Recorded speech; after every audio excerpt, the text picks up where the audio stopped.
नमस्ते। मैं हूं संजय दीक्षित और आप देख रहे हैं दी जयपुर डायलॉग्स। क्या नूंह में एथनिक क्लिनजिंग हो रही है? जी, ये मैं नहीं कह रहा, ये पंजाब और हरियाणा हाई कोर्ट कह रहा है।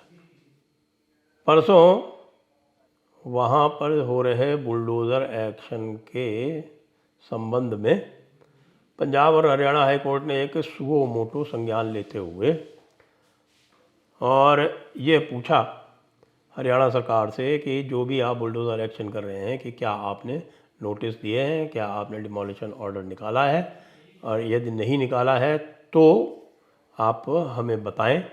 और जहां पर डिमोलिशन ऑर्डर नहीं निकाला है और जहां पर नोटिस नहीं दिया हुआ है और जो भी लीगल प्रोसेस है उसके अनुसार कार्य नहीं हो रहा है, वहां पर आगे ये कार्य ना किया जाए। ठीक है, इसमें किसी को कोई आपत्ति नहीं हो सकती। आपत्ति की बात ये केवल ये है कि सुओ मोटो एक्शन, भाई क्यों ये सुओ मोटो एक्शन लेने की क्या आवश्यकता आ पड़ी थी, और विशेषकर तब जबकि कोई सुओ मोटो एक्शन उस समय नहीं लिया गया जब वहाँ पर दंगाइयों ने गाड़ियाँ फूंकी, वहाँ पर हत्याएं की, वहाँ पर माँ बहनों के साथ दुर्व्यवहार किया, दुराचार करने का प्रयास किया, और वह भी तब जब लगातार इस तरह की सूचनाएं आ रही थीं कि वहाँ पर महिलाओं के साथ कुछ और भी घातक घट सकता है, घटा हुआ हो सकता है। और ये सब बातें जब आ रही थी तब बिल्कुल सुओ मोटो का कोई विचार नहीं आया कि भाई वीडियो चल रहे हैं, लोग एविडेंस दे रहे हैं। मैं नहीं कह रहा वो एविडेंस सही है या नहीं है, लेकिन वो तो इससे भी अधिक घातक था ना। यदि कोई कह रहा है कि साहब के यहाँ पर महिलाओं का बलात्कार हुआ है, फिर वही बात है कि सही है या गलत है मैं नहीं कह रहा हूँ, लेकिन यहाँ पर बुलडोज़र एक्शन पे सुओ मोटो यदि आप ले रहे हैं तो वहाँ पर यदि कहा जा रहा है कि हाँ महिलाओं का बलात्कार हुआ है तो उस पर सुओ मोटो क्यों नहीं हुआ। और साथ में ये रिमार्क क्या है कि भाई एथनिक क्लिनजिंग हो रही, डिमोलिशन से एथनिक क्लिनजिंग हो जाएगी। 80% जहाँ पर जनसंख्या है मुसलमानों की, और जहाँ पर एक कमीशन की रिपोर्ट आ चुकी है जो कह रहा है कि वहाँ पर से कम 100 गाँवों में से एक भी हिंदू नहीं बचा है, और वहाँ पर दलितों के साथ अमानवीय अत्याचार हो रहे हैं, अभूतपूर्व अत्याचार हो रहे हैं, वहाँ पर उनको किसी भी प्रकार की कोई स्वतंत्रता नहीं है, और लगातार उनके ऊपर दबाव बनाया जाता है कि या तो तुम ईमान ले आओ, इस्लाम कबूल कर लो, या फिर तुम्हारे साथ हम अत्याचार करते रहेंगे। ये तो एक जुडिशल कमीशन की रिपोर्ट है हरियाणा की, उसका संज्ञान तो कभी नहीं लिया गया। उसके ऊपर कभी सुओ मोटो नहीं पूछा गया, कभी ये नहीं पूछा गया कि साहब के यहाँ पर जो है वो दलितों को क्यों भगाया जा रहा है, उनकी ज़मीनों पर क्यों कब्जे किए जा रहे हैं, उनके साथ क्यों दुर्व्यवहार हो रहा है, उनके साथ क्यों दुराचार हो रहा है। ना ना ना ना ना ना ना ना, कभी कानों पर जू नहीं रहेगी। और आज बुलडोजर चलने से एथनिक क्लिनजिंग हो गई, दुकानें गिराने से एथनिक क्लिनजिंग हो जाती है। आज तक तो वो कश्मीर में जो 3-4% बचे थे उनको सबको बाहर निकाल दिया गया, और बार बार सुप्रीम कोर्ट के सामने दरियाफ्त की गई, प्रार्थना की गई, लोग जाकर गिड़गिड़ाए, लेकिन उन्होंने कहा नहीं नहीं, इसको तो बहुत समय हो गया और इसको एथनिक क्लिनजिंग तो माना ही नहीं जा सकता। यानी आप एक पूरे के पूरे एक नस्ल को किसी उसके जहाँ पर वो रहती है वहाँ से आप उखाड़ फेंको, उसको दूसरे स्थान पर जाने पर विवश कर दो, लेकिन वो एथनिक क्लिनजिंग नहीं है। और बुलडोज़र चला दो, अगर कुछ 200-250 दुकानें तोड़ दो तो वो एथनिक क्लिनजिंग होगी। भाई एथनिक क्लिनजिंग की परिभाषाएं तुरंत बदल दी जाएं। एथनिक क्लिनजिंग की परिभाषा ये हो जाए कि हाँ, यदि किसी भी विशेष वर्ग, विशेषाधिकार प्राप्त वर्ग, उसके विरुद्ध कुछ हो जाता है, एक व्यक्ति की भी मान लीजिए वहाँ पर कोई उसकी दुकान ही टूट जाती है, तो वो एथनिक क्लिनजिंग हो जाएगी। मुझे लगता है कि ये जो रिमार्क है वो ऑर्डर में तो आया नहीं, कि आजकल ये भी हो गया है ना कि आप कुछ भी रिमार्क कर दीजिए, उसको ऑर्डर में मत लिखिए, तो फिर उसकी जो है वो आगे अपील भी नहीं हो सकती कि वो आप चाहें कि भाई इस रिमार्क को पर्ज कराने के लिए या इस रिमार्क को हटवाने के लिए आप सुप्रीम कोर्ट जाएं, वो कहें कि साहब कि ये जो इनका रिमार्क है ये किसी भी प्रकार से उचित नहीं है, इसको हटाया जाए। ये भी नहीं हो सकता क्योंकि आपने तो रिमार्क कर दिया, पेपर में रिपोर्ट हो गया। जी हाँ, हेडलाइन है, टाइम्स ऑफ इंडिया की और किसी की नहीं है। और ये वही न्यूज़पेपर्स हैं जिसको ये कहा गया कि साहब सुओ मोटो हमने एक्शन इसलिए लिया है कि हमने पढ़ा इंडियन एक्सप्रेस में और द टाइम्स ऑफ इंडिया में, तो यदि टाइम्स ऑफ इंडिया में ये छपता है तो हम निश्चित रूप से इसके कॉग्निजेंस ले सकते हैं, इसके बारे में बात कर सकते हैं, नहीं कर सकते। और जो हो रहा है नूह में निश्चित रूप से उसे कानून के दायरे में होना चाहिए, इसमें कोई भी किसी भी प्रकार के मुझे दो उसमें राय नहीं है।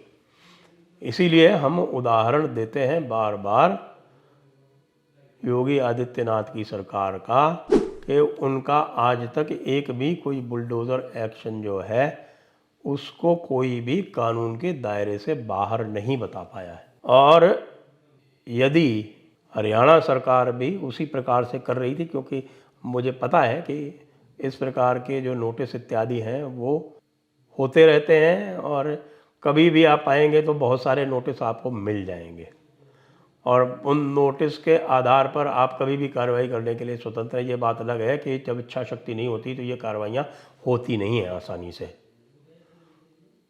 नोटिस पे नोटिस जाते रहते हैं, डिमोलिशन ऑर्डर निकलने के बाद भी डिमोलिशन ऑर्डर्स पे साल साल 2-2 साल 4-4 साल कार्रवाई नहीं होती है।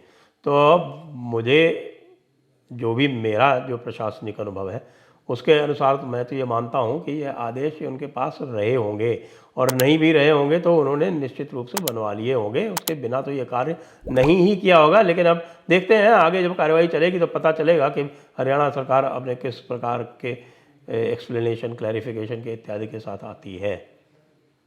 क्योंकि ये प्रयागराज में एक बार जब इस प्रकार की कार्रवाई हुई थी तो उसमें ये बड़ी ज़ोर शोर से आया कि साहब कि ये व्यक्ति जो था वो सीएए में चूँकि एक्टिव था इसलिए इसके विरुद्ध कार्रवाई की गई, इसको कोई नोटिस नहीं दिया गया था, इसके साथ बहुत ही बुरा व्यवहार किया गया, बिना बताए इसका मकान तोड़ दिया गया। जवाबदेही का मौका आया तो पता चला कि सारे के सारे कागजात उस समय से नहीं महीनों से तैयार थे। अब ये भी हो सकता है कि भाई योगी आदित्यनाथ की सरकार जो है वो अधिक कार्यकुशल है, वो उनकी सबकी जो है दृष्टि इन तरह के बदमाशों पर रहती है और वो पहले से अपना पूरा एक बैंक बना के रखते हैं टारगेट कि हाँ इन्होंने बदमाशी की नहीं कि हमने बुलडोज़र चलाया नहीं।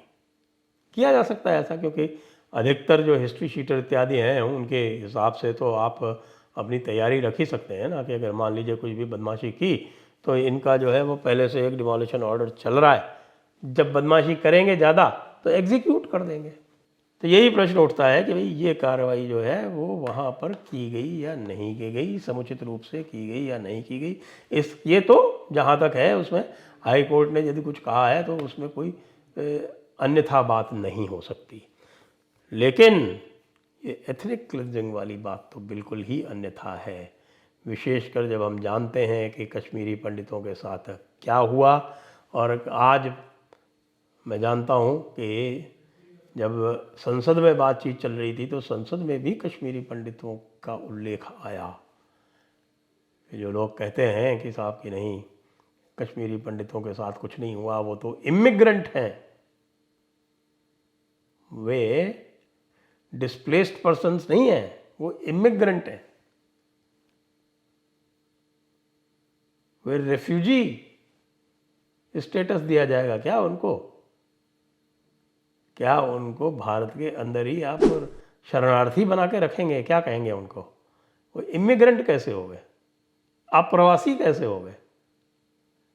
वे तो नरसंहार का शिकार हैं। ये जो कश्मीरी पंडितों का नरसंहार है उसको रिकॉग्नाइज करना है हमारे हाई कोर्ट के और सुप्रीम कोर्ट के जो माननीय न्यायमूर्ति महोदय हैं, पहले इसके ऊपर ध्यान दें। जो इंटरनेशनली एक्सेप्टेड जो जेनोसाइड की डेफिनेशन है उसको देखें, कश्मीरी पंडित उसके अंतर्गत आते हैं और नूह वाले आते हैं क्या? ये तो वही वाली बात हुई कि आप कह दें कि साहब की जो कश्मीरी मुसलमान हैं उनकी एथनिक क्लेंजिंग हो गई। क्यों?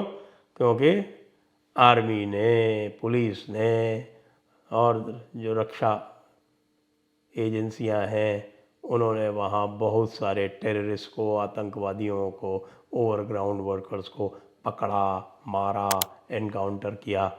उनकी एथनिक क्लेंजिंग कही जाएगी क्या? 100 दुकानें गिर गई, एथनिक क्लिनजिंग। भाइयों कुछ तो रहम करो,